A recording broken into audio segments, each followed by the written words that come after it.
देवियों और देवताओं,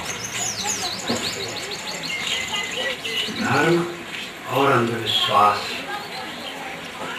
और संप्रदाय,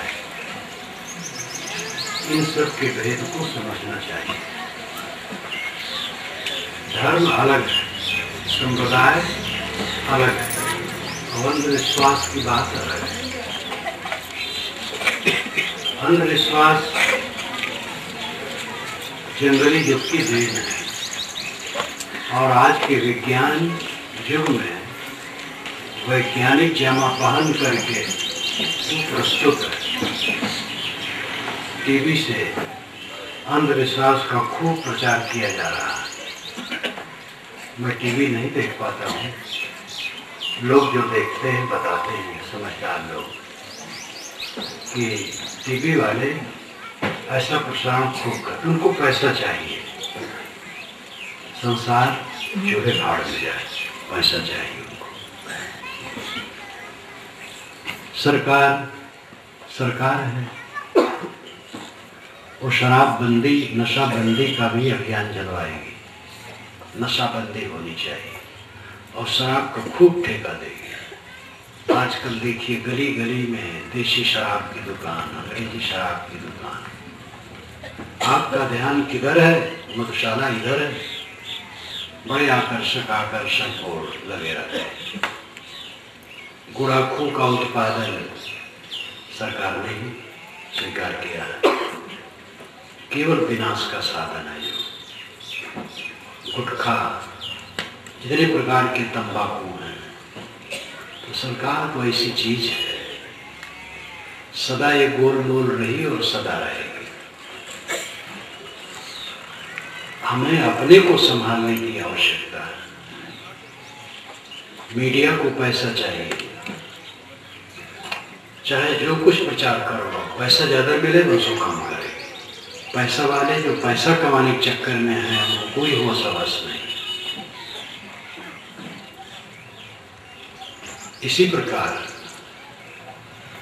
अपने अपने क्षेत्र में अंधविश्वास का प्रचार खूब जोरों से पढ़े लिखे लोग करते हैं। आप लोगों को ख्याल होगा, 10 वर्ष से भी पुरानी घटना है।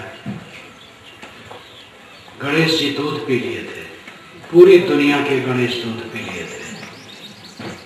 मैं उस समय इलाहाबाद आश्रम में था, प्रीतम नगर वाले में। मुझे कुछ पता नहीं। शाम को ऊपर छत पर गया तो कुछ साधु रेलिंग से बाहर सड़क पर झांक रहे थे। मैंने सोचा कभी साधु ऐसा नहीं झांकते, क्या मामला है? मैंने कहा क्या भाई, कैसे बात देखिए सड़क पर। तो सड़क पर लोग चल रहे थे। मैंने कहा क्यों इतना चल रहे हैं? कि गणेश को दूध पिलाने गए थे और जा रहे हैं।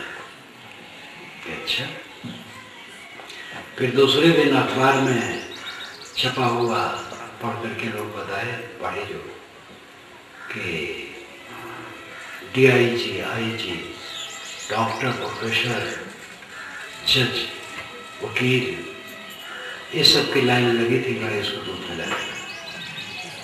अंधविश्वासी गांव के लोग होते हैं, अनपढ़। शहर के लोग बुद्धिमान होते हैं, अंधविश्वासी नहीं होते, भ्रम है। शहर के लोग, पढ़े लिखे लोगों का एक तबका इतना घोर अंधविश्वासी है कि पूरा जड़ है, कोई विवेक नहीं।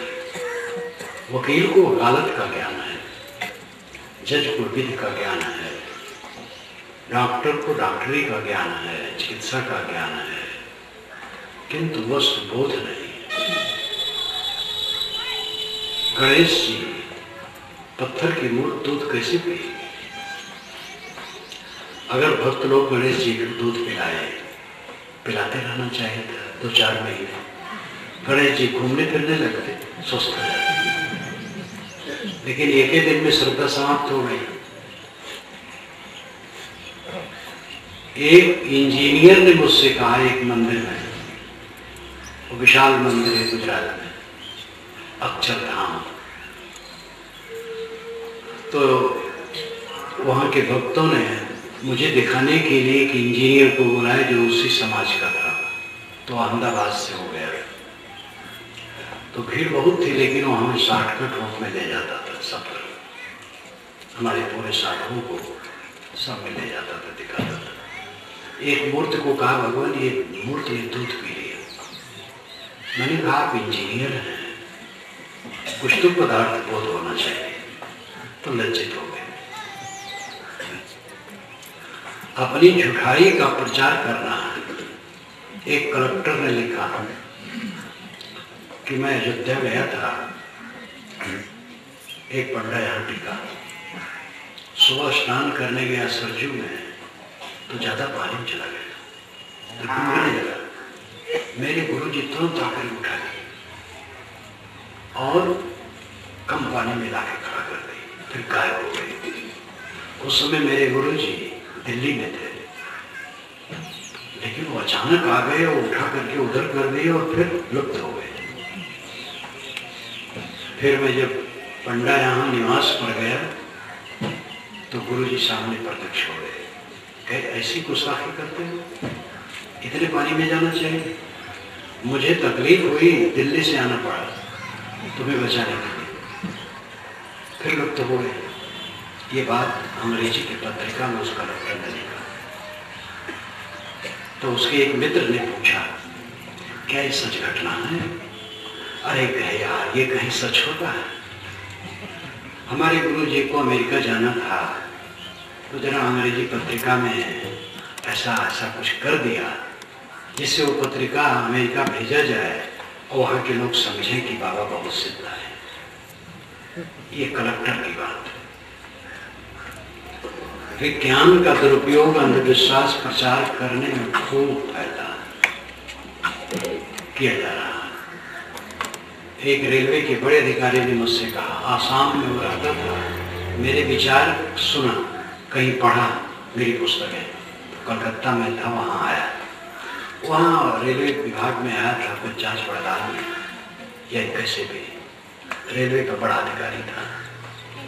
तो आया, मुझसे मिला, बातचीत होने लगी, कहा महाराज आपके विचार, मैंने रजिस्ट्रेशन पढ़ा, बहुत बढ़िया लगा, लेकिन फिर भी होता तो है ही, भूत प्रेत तो होते ही हैं। देखिए टीवी में ट्रेन चल रही है, समुद्र लहरा रहा है, लेकिन अंत में कुछ नहीं है। ऐसे भूत प्रेत आ जाते हैं और गायब हो जाते हैं। मैंने कहा टीवी का उदाहरण उसके लिए चल गया। टीवी तो केवल छाया है, भूत प्रेत आया और वो बैल बन करके सामने आ गया और फिर घोड़ा बन करके भाग गया, तो बैल कितने समय में बनता है? गाय और बैल के संयोग होने से गाय बच्चा जनती महीनों के बाद, वर्षों के बाद वो बैल होता है। झट से बैल कैसे बन जाएगा? तो हंसने लगे। पढ़े लिखे लोगों में अंधविश्वास खूब फैलाया जा रहा है और सब आंख मूंद करके मान रहे हैं। कुछ ऐसा है हिस्सा जो नहीं मानता है। सब पढ़े गलत नहीं, और सब पढ़े बड़े विचारक हैं, ये भी भ्रम है।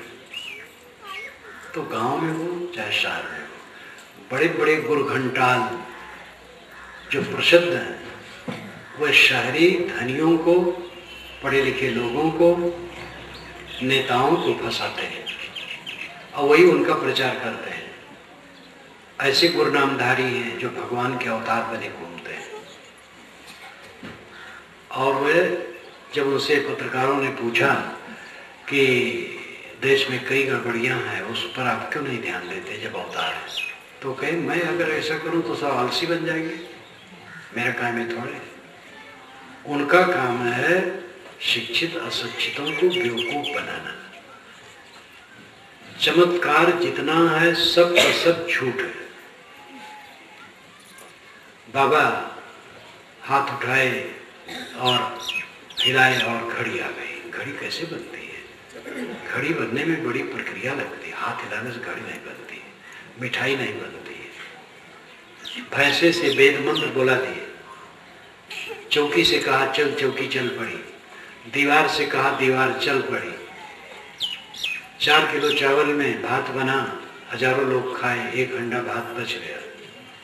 कोढ़ी कुछुए वो सुवर्णमय हो गया, अंधे को आंख मिल गई, और लोले और बंगले के हाथ पैर ठीक हो गए, बंध्या को पुत्र मिल गया।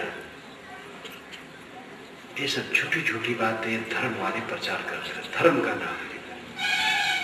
ये धर्मी नहीं, पूरे अधर्मी है। ये राजनीतिक बाजी करते हैं, मजहबी भावना फैलाते हैं और अपने मजहब मिलाने के लिए ये सब ट्रिकबाजी करते हैं और समाज को बेवकूफ बनाते हैं। आपको कोई संतान नहीं दे सकता, कोई रोग नहीं काट सकता। रोग की चिकित्सा करवाओ, संयम से रहो, संतुलित खाओ, ये सब की आवश्यकता। मन प्रसन्न रखो, रोग हो गया है चिकित्सा कराओ, औषध करो, संयम से रहो। कोई छू मंतर से कुछ नहीं कर सकता है, मुकदमे में विजय नहीं करा सकता, आपको पैसा नहीं बढ़ा सकता है। उसके लिए मेहनत करो, चाहे जिसके नाम से अंधविश्वास की बात, चमत्कार की बात, चाहे जिसके नाम से, नाम लेना बेकार है, क्योंकि सैकड़ों महापुरुष हैं और उन सब के पीछे चमत्कार भक्तों ने जोड़ा है। एक महात्मा को लोग कहते थे रात में महात्मा जी उड़ते हैं आकाश में, तो गांव वाले देखने आए, रात में चुप के बैठ गए झुरमुट में। आधी रात के समय महात्मा निकले पेशाब के लिए, तो गांव वाले खुशफुसाए कि देखो अभी महात्मा निकले, उड़ेंगे तो ध्यान रखना। तो महात्मा जी को आहट हुई कि भाई क्या बात है, तुम कौन हो? तो महाराज आपके गाँव वाले क्यों बैठे हो? रात में आप उड़ते हैं, देखने आए। बेटा मैं उड़ता नहीं, मेरे चेले उड़ाते हैं। ऐसे सब मत के चेले उड़ाते हैं। सभी महापुरुषों को ये लोग जादूगर बनाए बैठे। इन अंधविश्वासों से सावधान रहिए। संत भक्त चले जमीन पर, पैर उनके नंगे थे, तो पृथ्वी सकुच गई, कांटे कंकड़ों को उसने अंदर कर दिया। इससे भक्त को कष्ट न हो। सब पेड़ फल गए उसके स्वागत में। पशु देख करके, पक्षी बोल करके उसका स्वागत करने लगे। ये काव्य है केवल। भक्त से भक्त, संत से संत नंगे पैर चलेंगे, कांटे कंकड़ जहां है वहीं रहेंगे, सावधान नहीं रहेंगे तो चुप जाएंगे। और पेड़ अपने अपने रथ पर फलेंगे। अमुक जगह यज्ञ हुआ और एक साथ सारे पेड़ फल गए विविध प्रकार। ये यज्ञ की महिमा, ये भी झूठ है। तो चमत्कार के उन्हें स्वीकारिए और कर्म को सुधारिए और निर्भय रहिए। क्या होगा संसार में? मृत्यु होती है, शरीर बना है, मरना पक्का है। सारी चीजें बिगड़ाऊ हैं, सब नश्वर हैं। डरो मत। क्या होगा? जब तक जीवन रहेगा भोजन मिलेगा, कपड़े मिलेंगे, आवास मिलेंगे, मूल आवश्यकता की पूर्ति होगी। अब खास काम है अपने मन को शुद्ध करना।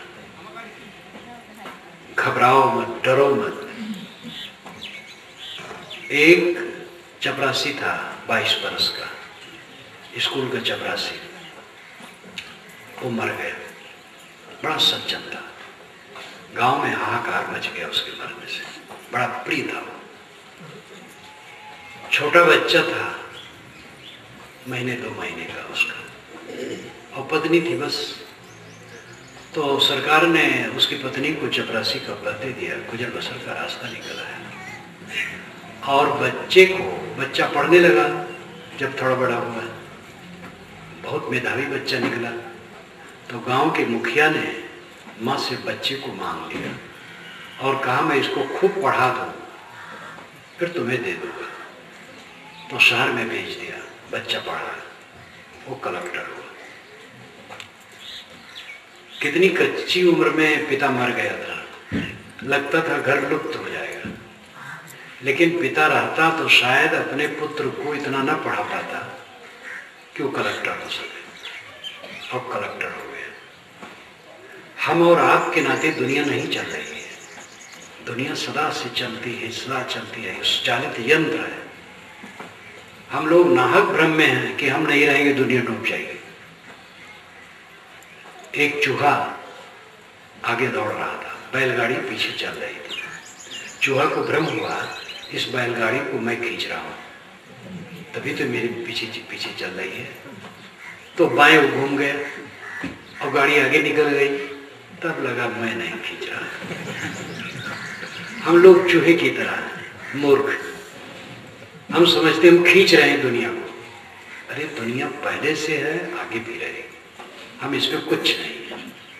हम हैं अगर कुछ तो एक व्यक्ति है और हमारा काम है अपना कल्याण करना, सुख से रहना, तो रहित जीवन बिताना। निर्भय रहो, चमत्कार अंधविश्वास में कहीं न पड़ो, प्राणियों को देवी देवता समझो और इनका आदर करो, सत्कार करो। परमात्मा भगवती, देखो इधर भगवती बैठी है, इधर परमात्मा बैठा, भगवान बैठे, विराट स्वरूप भगवान, इनका आदर करो। जो बोलते डोलते नहीं है देवता, उनको तदीयम वस्तु गोविंदम तब हमें वो समर्पये, पानी उछाल करके भगवान का भोग लगा दिया, कुल लौटा के खा गए। और जब ऑफिस में बैठे तो बिना घूसने काम नहीं करते। जो खाया नहीं भगवान उसको खिलाया, खिलाने ढोंग किया, और जो खाने वाला भगवान है उसकी खुराक छीनी। दुकान पर बैठ करके और हर क्षेत्र में हम गोलमाल करते हैं। और गोलमाल करने मतलब क्या है? भगवान को कष्ट देना। हम धोखा देते हैं तो किसको धोखा देते हैं? प्राणी को। वही असली भगवान है। और जब तक ये दृष्टि हमारी नहीं आएगी, हमारे जीवन में परिवर्तन नहीं आएगा। औपचारिक क्रियाएं करते रहेंगे। धर्म के नाम आजकल तो बड़े बड़े आडंबर चलते हैं, बड़ा आयोजन होता है और जबरदस्ती चंदा वसूला जाता है, दादागिरी करके वसूला जाता है और चंदा करके जलसा किया जाता है। और जलसा में शराब वराब सब चलता है। और धार्मिक है, अखंड कीर्तन है, अखंड जागरण है, पता नहीं क्या क्या है। और उसके पश्चात बचाने की चेष्टा की जाती, पैसा अधिक से अधिक बच जाए, खर्च कम करना पड़े। और फिर उस पैसे को लेकर के आपस में कला होता है। यज्ञ जितने होते हैं, यज्ञ के पहले दादागिरी, खूब धन वसूला जाता है। जो बेचारे जितना नहीं दे सकते हैं उनके गले पर नस्तल लगा करके मांगा जाता है। और पीछे लूटने वाले यज्ञ में यज्ञ के समय भी लूटते हैं। उसके पश्चात यज्ञ कराने वाले कोई तो पूरा पैसा लेकर रात में भाग जाता है और कहीं आपस में खींचातानी होती है, पूरा नरक कर देते हैं। ये यज्ञ की लीला है। तो ये धर्म थोड़े है, धर्म वर्ग नहीं, ये सब लूटने खाने के साधन है। कोई सामूहिक आयोजन करे तो सात्विक हो, उसमें नशा नहीं होना चाहिए और उसमें इस प्रकार चंदा नहीं होना चाहिए। हाँ, चंदा से होता है खुशी से, जो दे सके उतना दे और जितना मिले उसमें काम करे और ईमानदारी से उसको खर्च करे, उदारता से। बच जाए अगर तो सामाजिक स्तर पर रख दे, खींचतान न करे। लेकिन सब में लोभ, क्षोभ और बदमाशी, और कहा जाता धर्म का काम किया जा रहा है। धर्म और कुछ नहीं, दिखावा है, आडंबर है। अभी जब मैं पहले आता था यहाँ, सन 54 से आने लगा हूँ, सन 1954 से गुरु जी के साथ, और अगली बार आता रहा छत्तीसगढ़। तो पहले मैं देखता था कि रामचरितमानस की कथा वार्ता लोग करते हैं और भक्ति भावना सुधार की बात ये सब करते हैं। अब रामायण प्रतियोगिता सुनता हूँ, देखा नहीं, लेकिन रामायण वाले इतने खिन्न हैं जो समझता है कि वो पूरा तमाशा हो गया, दिखावा हो गया और रामचरित की बात एकदम भुला दी गई, केवल दिखावा हो गया। तो आजकल दिखाने की बात तो बहुत बढ़ रही है, वो धर्म नहीं है। धर्म है सहन करना, त्याग करना, संयम से रहना, शील से रहना। एक वाक्य में कहें, अपने पर संयम और दूसरे के लिए शील का बर्ताव, ये धर्म है। हम अपने पर संयम करें और दूसरे के साथ शील का बर्ताव करें। ये पक्का पूरा धर्म है। फिर दान पुण्य, जो अपने पर संयम करेगा वो दान करेगा, जो महाभोगी होगा उसको दान करने कहाँ फुर्सत है। अपने पर संयम करने वाला ही दान करेगा। दान मुख्य धर्म नहीं है, दान तो मुख्य धर्म के फल फूल है। मुख्य धर्म है संयम अपने पर, और जो अपने पर संयम करेगा वो दूसरे के साथ शील का बर्ताव करेगा। महाराज राम ने अपने पर संयम किया, राज दिखा करके बंद दिया गया और वो घबराए नहीं, क्रुद्ध नहीं हुए, शांत रहे। वाल्मीकि रामायण में लिखा है कि वनवास सुन करके राम को शोक नहीं हुआ। ये राम का रामत्व है, शोक नहीं हुआ।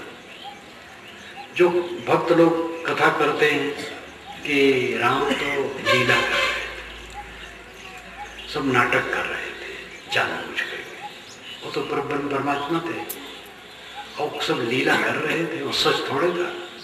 वे राम कथा को चौपट कर देते हैं। राम कथा त्याग से पूर्ण है। वन सुनकर, राज सुन करके और वनगमन और उसमें शोक न होना, ये कितनी प्रेरणाप्रद है। माता पिता की आज्ञा, भाई को राज्य मिले, इसको लेकर के वे कांटे के पथ पर 14 वर्ष तक चलते रहे। इससे हमें प्रेरणा मिलती है। अगर वो नाटक कर देते, सब दिखावा था, तो कोई मूल्य नहीं रह गया। तब इतने मूल्य है कि राम राम कहो मुक्त हो जाओगे, राम का नाम लो दुख दूर हो जाएगा। राम अपने माता पिता के दुख को नहीं दूर कर पाए, अपनी पत्नी के दुख को नहीं दूर कर पाए और स्वयं बेचारे दुख से भरे रहे। इसलिए भारतीय परंपरा में जब कोई अपना दुख देर तक रोता है किसी से, कहने लगता अपना दुख, तो लोग कहते क्या राम कथा शुरू कर दी। राम कथा, राम कहानी, अपनी राम कहानी शुरू। राम कहानी मतलब दुख भरी कहानी। तो दुख तो था उनको, लेकिन वो झुके नहीं, ये उनकी विशेषता है। यही राम का रामत्व है। राम लीला नहीं कर रहे थे, राम तप कर रहे थे। पीछे के भक्तों ने लीला कह करके राम के चरित्र को ठंडा कर दिया है और केवल जप करके उनका नाम लेकर के तरन तारन की बात कह दी है, जो और भूल भुलैया है। कर्म सुधार से कल्याण होता है। नाम मंत्र जपना बुरा नहीं है। किसी भी मंत्र को, नाम को आप जपें, सभी नाम और मंत्र बराबर है, ये ध्यान दीजिए। वेद का मंत्र, कुरान का मंत्र, बाइबल का मंत्र, गुरबाणी का मंत्र, कहीं किसी ग्रंथ का मंत्र हो और कोई नाम हो, राम हो, अल्लाह हो, खुदा हो, गॉड हो, और इसी प्रकार कुछ भी पूजा पद्धति हो, ये सब मनुष्य के सदाचार के सहायक हैं। थोड़ा मन साफ होता है, समय का अच्छा उपयोग होता है, लेकिन ये अंतिम काम नहीं कर सकता है। ये शुरुआत की बात है। असली धर्म है आत्मसंयम। आपकी भक्ति की परीक्षा होगी आपकी पवित्र वाणी से, पवित्र कर्मों से, पवित्र मन से। आपके जीवन से आपकी भक्ति की कसौटी होगी। जीवन जितना पवित्र है उतना भक्ति अज्ञानी कहा जाएगा। कितना नाम जपते हैं ये इससे कुछ नहीं।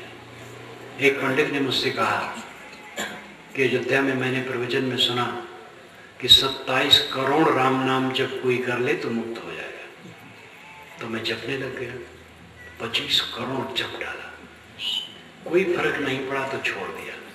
मैंने कहा 2 ही करोड़ बचा था, कर लेते, कौन जाने मुक्त हो जाते। तो कहे महाराज 25 करोड़ में कुछ फर्क नहीं पड़ा, तो लगा कि कुछ नहीं होगा। मुक्त का मतलब है शोक मोह से रहित हो जाना। कोई नाम दोहराने से मुक्त होगा। राम तत्व समझे, राम क्या है।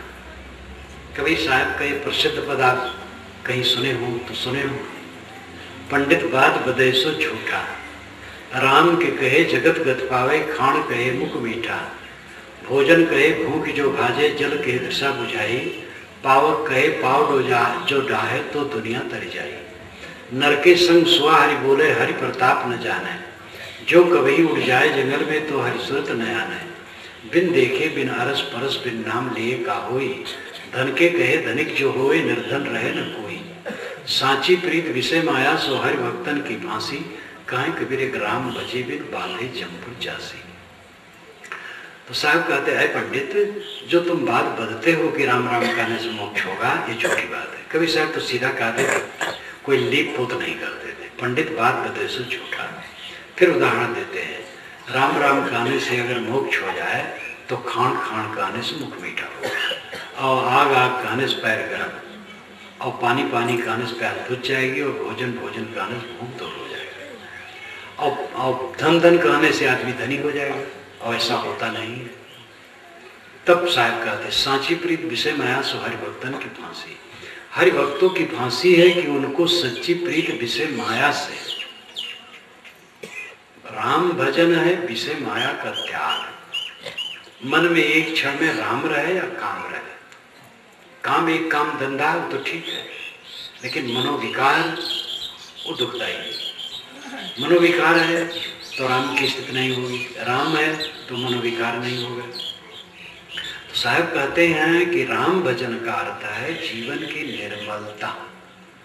जीवन की निर्मलता की प्रक्रिया राम भजन है, आत्मशोधन राम भजन है। जैसे रुई को धुन करके धुनिया साफ कोमल कर देता है, ऐसे निरंतर अपने को देखते हुए अपने मन को धुनते धुनते विकारों से रहित कर दो, ये जीवन आनंदमय हो जाए।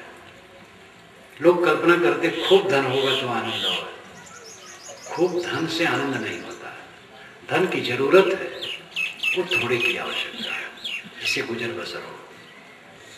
आनंद होता है निर्मल मन में, निर्भय मन में। जिसका मन निर्मल है वो निर्भय है।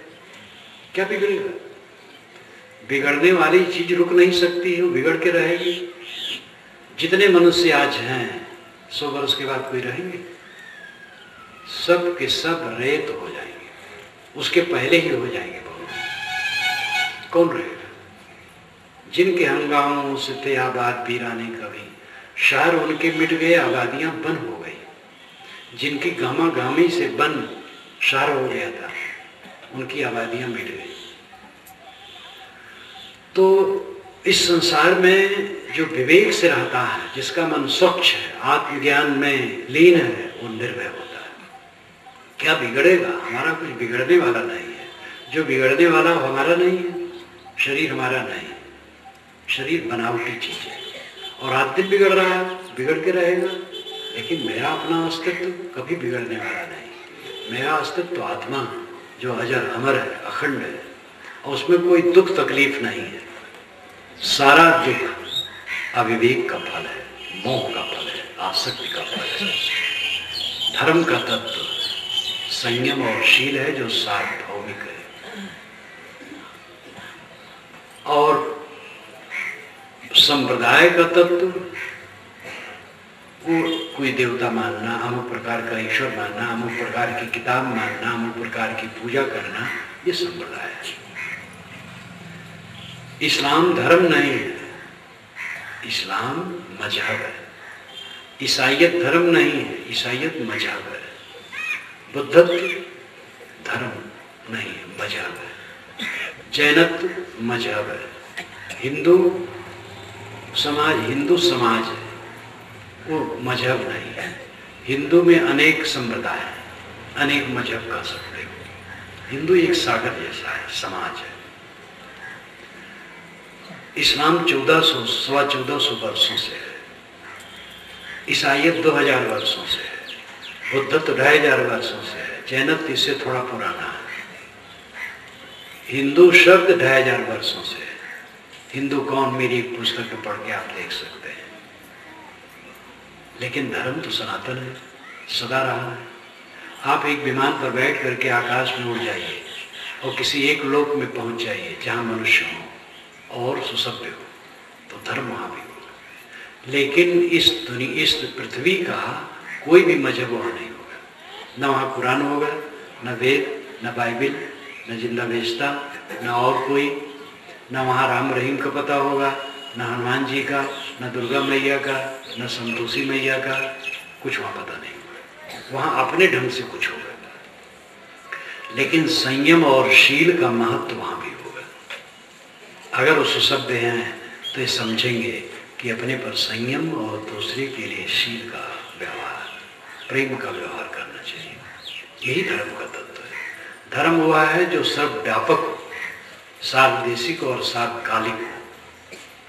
मजहब हुआ है जो किसी देश और काल में बना हो, परिवर्तित हो और लुप्त होता हो। आज से 2500 वर्ष पूर्व का कोई मजहब नहीं है, सब बदल गया। और जितने मजहब संप्रदाय हैं पृथ्वी तल पर, सब 2500 वर्ष के इधर के हैं। जिस परंपरा में हम लोग जी रहे हैं, इस परंपरा का मूल ग्रंथ ऋग्वेद, फिर उसके पश्चात 3 वेद। और उनको आप पढ़िए तो आज के देवी देवताओं से उनसे कोई तुलना ही नहीं है। आज जितने देवी देवता हिंदू पूजते हैं, कोई वैदिक नहीं है। और जो वैदिक है हिंदू न पूजते हैं न जानते हैं। इंद्र सबसे बड़ा देवता है वेद का, ऋग्वेद सबसे बड़ा वेद है और उसमें 1/4 में इंद्र की महिमा है। और हिंदू आज कोई इंद्र पूजता है? गोस्वामी जी ने तो इंद्र को पानी पी पी के गरियाया है। सुखाड़ ले भाग 60 कहा है। तो इंद्र की कोई इज्जत नहीं है। और उषा, अश्वनी, दधिक्रा, अनेक देवता हैं वेद के, कोई जानता ही नहीं, कोई मतलब ही नहीं है। अब आजकल जितने देवता हिंदू के हैं, कोई वैदिक नहीं है। और ये नए नए और बदलेंगे। आप लोग जानते हैं संतोषी माँ, यहाँ जहाँ था मत पूछो कहाँ का है संतोषी माँ, सिनेमा वालों ने दिया। उनके मंदिर बन गए, माताएं उपवास रहने लगी, थोड़ा ठंडा हो रहा है संतोषी माता का, तो संतोषी माता सिनेमा वालों ने दे दिया। राम जी की महिमा दशहरे में ज्यादा रही, अब दुर्गा जी उनको एक किनारे कर रही है, दुर्गा जी बढ़ रही है।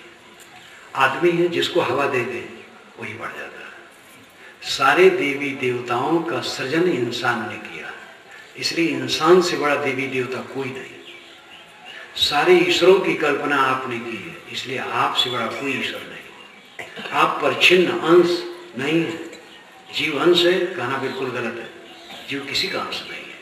जीव तो अविनाशी है। अविनाशी अंश नहीं होता और अंश अविनाशी नहीं होता। ध्यान दीजिए, एक चद्दर है 10 गज का, उसमें 1 फीट काट दिया गया तो अंश हो गया, और पूरी चद्दर अंशी है, तो अंशी भी नश्वर है और अंश भी नश्वर है, तभी कटा। चद्दर और कटेगी और 1 फीट जो है और कटेगी। ईश्वर टूट टूट करके जीव बना, तो ईश्वर भी नाशवान है और जीव भी नाशवान है। दुनिया में एक उदाहरण नहीं है कि जो अंश और अविनाशी साथ हो। जो अंश होगा अविनाशी नहीं, अविनाशी होगा अंश नहीं। ये युक्ति है, प्रमाण भी है।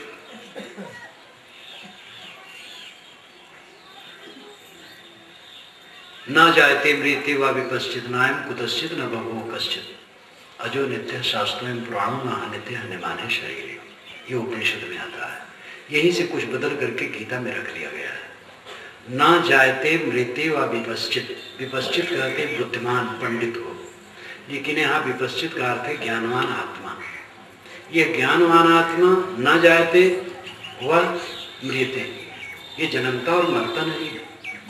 नायम कुतश्चित न बभूव कश्चित, न अयम न यह कुतश्चित किसी से, कश्चित कोई, बभूव पैदा होता है।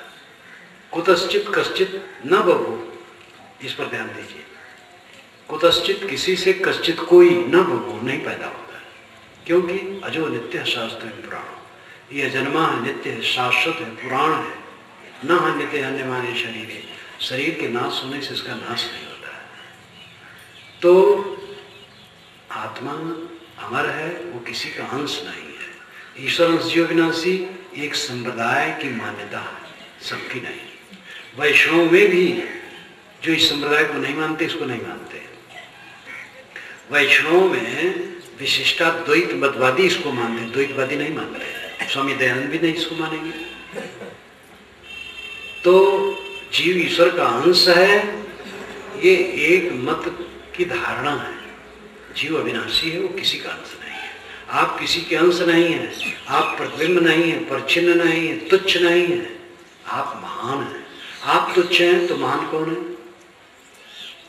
पानी का स्रोत जमीन में है, तेल का स्रोत है, रत्नों की खान है, कोयले की खान है, पत्थर की खान है, क्या ज्ञान की खानी और स्रोत कहीं है जमीन में?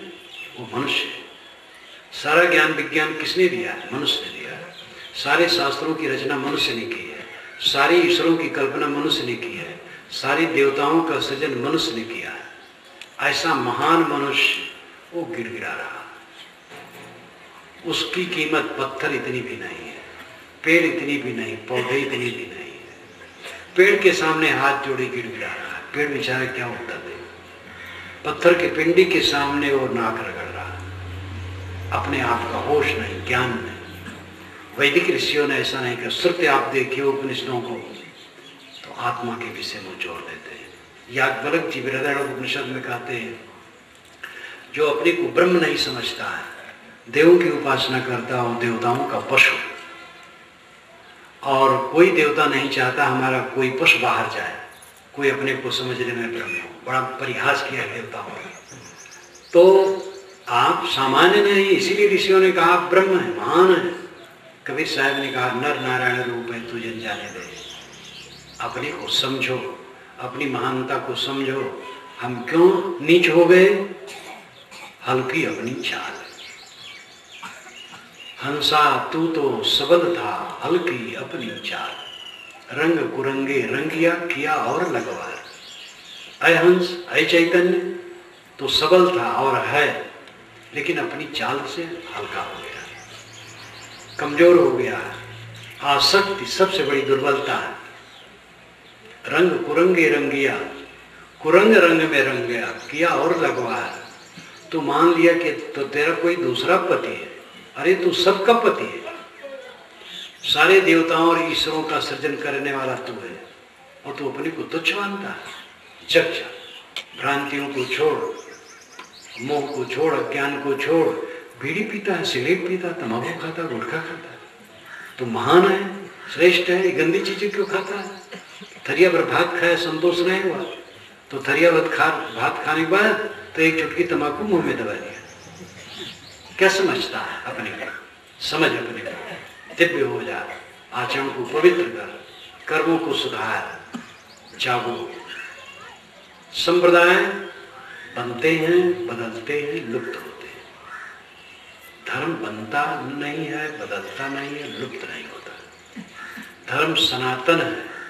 एक सनातन धर्म तो कहते जैसे सामान्य हिंदू समाज है, तुलसी को महत्व दे, गौरी गणेश को महत्व दे, व्यवस्था को महत्व दे, तीर्थों को महत्व दे, वो सनातन धर्म है। एक सनातन धर्म नहीं, एक रूढ़ सनातन धर्म है।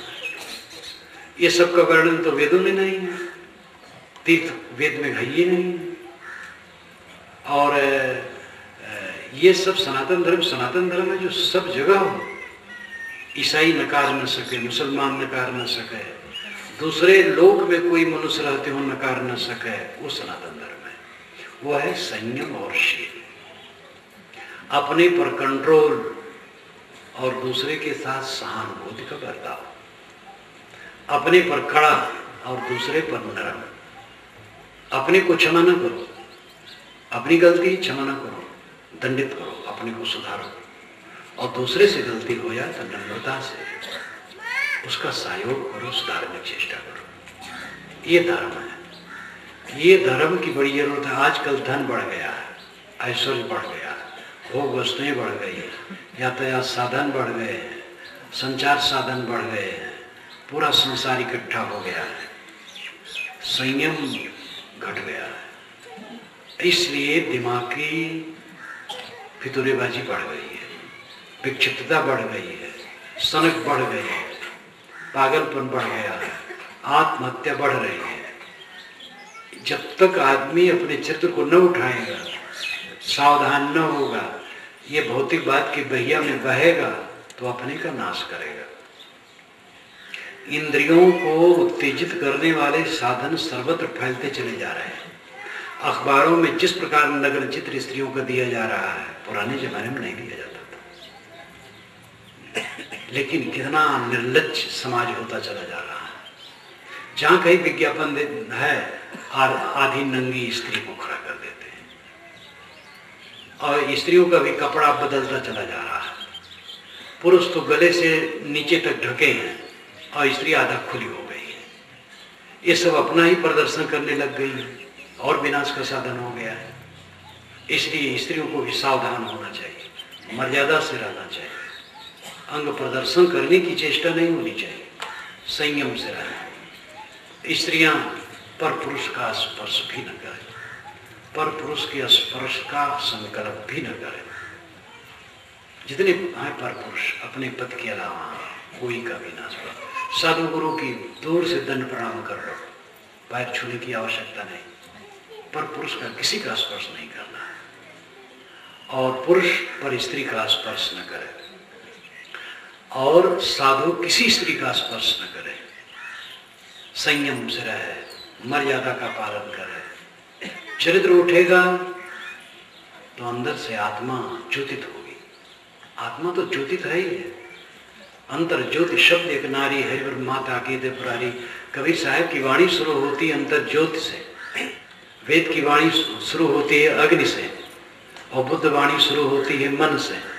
मनोपगमा धम्मा मनो से मनोमया मनसा चेप दुष्ठे ना भासति वा करोति वा ततो नम दुख मनवे चक्कम वा बातो पदम। ये बुद्ध वाणी मन से शुरू होती है। मन पूर्वगामी है, श्रेष्ठ है, सभी कामों में आगे है, और मन से प्रदुष्ट भावना रख करके जो बोलता और काम करता है उसके पीछे दुख उसी प्रकार लगा रहता है जैसे बैलगाड़ी में जुड़े हुए बैल के पीछे पैरों के चक्के लगे रहते हैं। तो मन से शुरू होता है बुद्धवाणी, शुरू होती है, और वेदवाणी अग्नि से शुरू होती है। अग्नि मेले पुरोहितम यज्ञ से देव मृत्युजम हो तारम मृत दातम। ये ऋग्वेद का पहला मंत्र है, अग्नि मेले पुरोहितम, अग्निम ईले। और कबीर वाणी अंतर्ज्योत से शुरू होती, अंतर्ज्योति शब्द एक नारी। कबीर साहब आत्मा पर जोर देते हैं, बुद्ध मन पर जोर देते हैं, और वेद वाणी अग्नि उपासना पर जोर देते हैं। और सबकी वाणी में सब बातें हैं। अध्यात्म बात वेद में भी है, बुद्ध वाणी में भी है, मन की बात कबीर साहब में भी है। तो लेकिन एक विशेषता है, कबीर अंतर्ज्योत पर जोर देते हैं। कबीर कहते हैं तुम महान हो हुजूर ठाड़ कहता हूँ, मैं खड़ा होकर कहता हूँ तुम हुजूर हो, सम्राट। क्यों हीन बने हुए हो, क्यों नहीं अपने को जगाते हो? सारे विकारों को छोड़ो, निर्भय रहो। आदमी हरदम पुचुर पुचुर करता रहता है, उसका मन शोध गुलगुल चेपटी। आपकी छत्तीसगढ़ी भाषा में शोध गुलगुल चेपटी। बाघ सिंह मर रहा है, हाथी सो गड़बड़ करे, कौवा बिन बिन खाए। तो कीड़े होते हैं गुलगुल मुलायम मुलायम, तो छुअत गुलगुल चेपटी बने हुए हो, हर जगह सुसुक सुसुक करके रो रो करके समय बिताते हो। किसी ने कुछ कह दिया, बस बहुत दुखी है, घट गया कुछ, बहुत दुखी, घट जाएगा, बढ़ जाएगा, बढ़ जाएगा, घट जाएगा। कहने वाले अच्छे बुरे कहते रहेंगे। आप विवेकी बनो। सब कुछ सपने की तरह भागा जा रहा है। जो समय बीत गया कुछ है। यहाँ जो बूढ़े बैठे हैं ध्यान दें, उनके बचपन के साथी कितने हैं, जवान के साथी कितने हैं, अभी अभी कितने साथी खो गए। भागता जा रहा है सारा संसार। कल वाला समय आज नहीं है, सुबह वाला समय अभी नहीं है, अभी इस समय बीत जाएगा। प्रवचन खत्म हुआ है, पंडाल उखड़ जाएगा, सोना साना।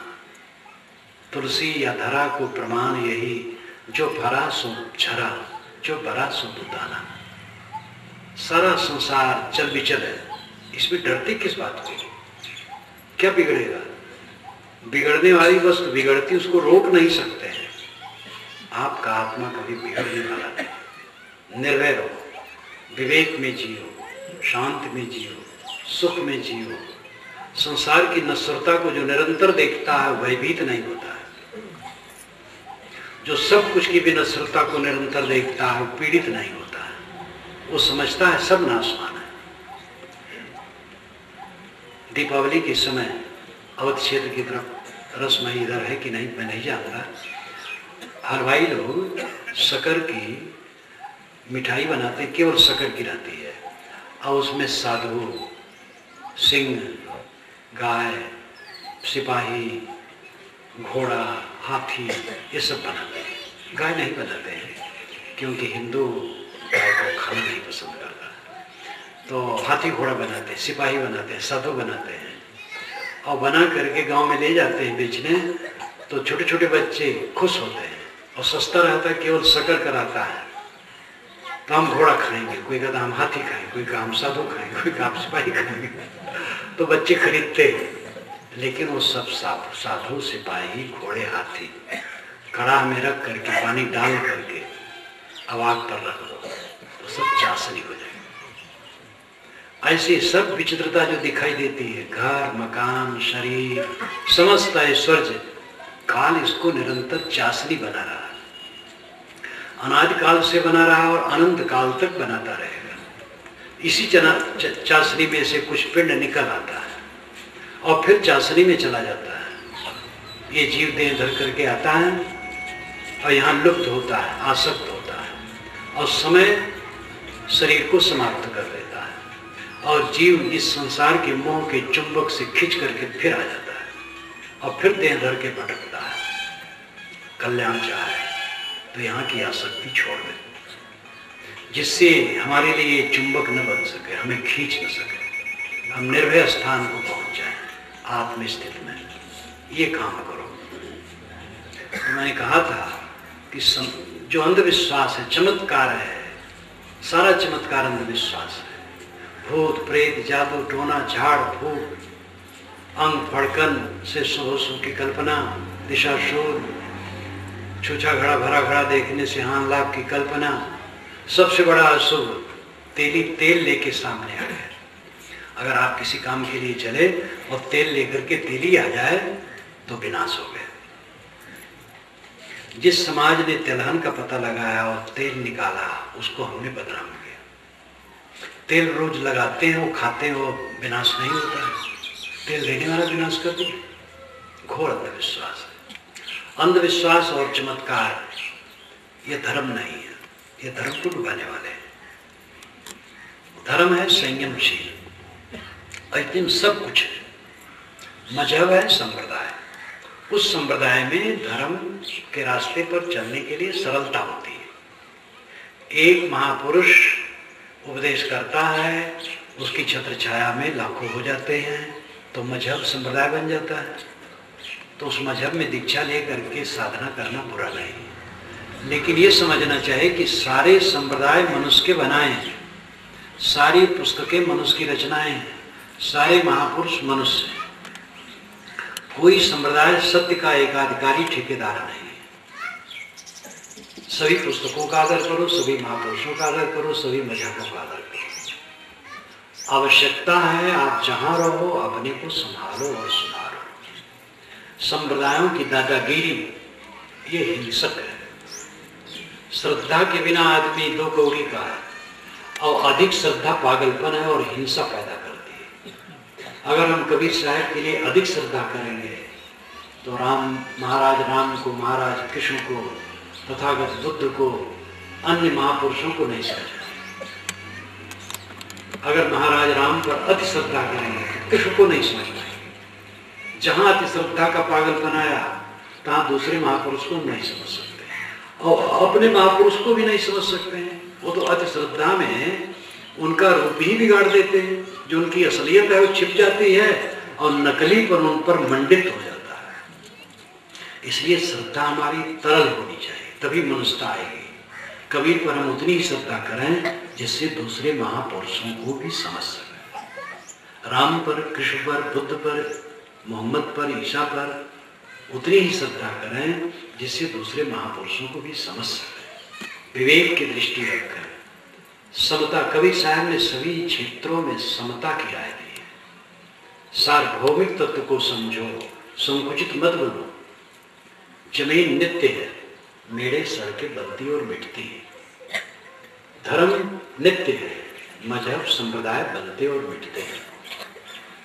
इसलिए जाति भावना जैसे दुखदायी है कि मेरी जात ऊंची तुम्हारी नीचे, वैसे सांप्रदायिकता का जहर और दुखदायी है। जाति भावना, संप्रदाय भावना से ऊपर, चमत्कार अंधविश्वास से ऊपर संयम और सदाचार पर जोर होना चाहिए, कर्म सिद्धांत पर जोर होना चाहिए। कर्म सुधार जीवन का सुधार है, वही संयम है। जो संयम जिसके पास है वो शीलवान होगा, जो भोगी है वो शीलवान नहीं होगा, वो क्रूर होगा। भोगी आदमी दूसरों को सताता है, जितना चाहिए उसको हड़पने की चेष्टा करता है। संयमशील आदमी दूसरे पर करुणा करता है, सहयोग करता है। इन सब तथ्यों को समझें, जागें, सच्चे इंसान बने, निर्भय बने, भटके ना, सिर्फ भटके न जगह जगह, अंधविश्वास में लटके ना, जागरूक हो।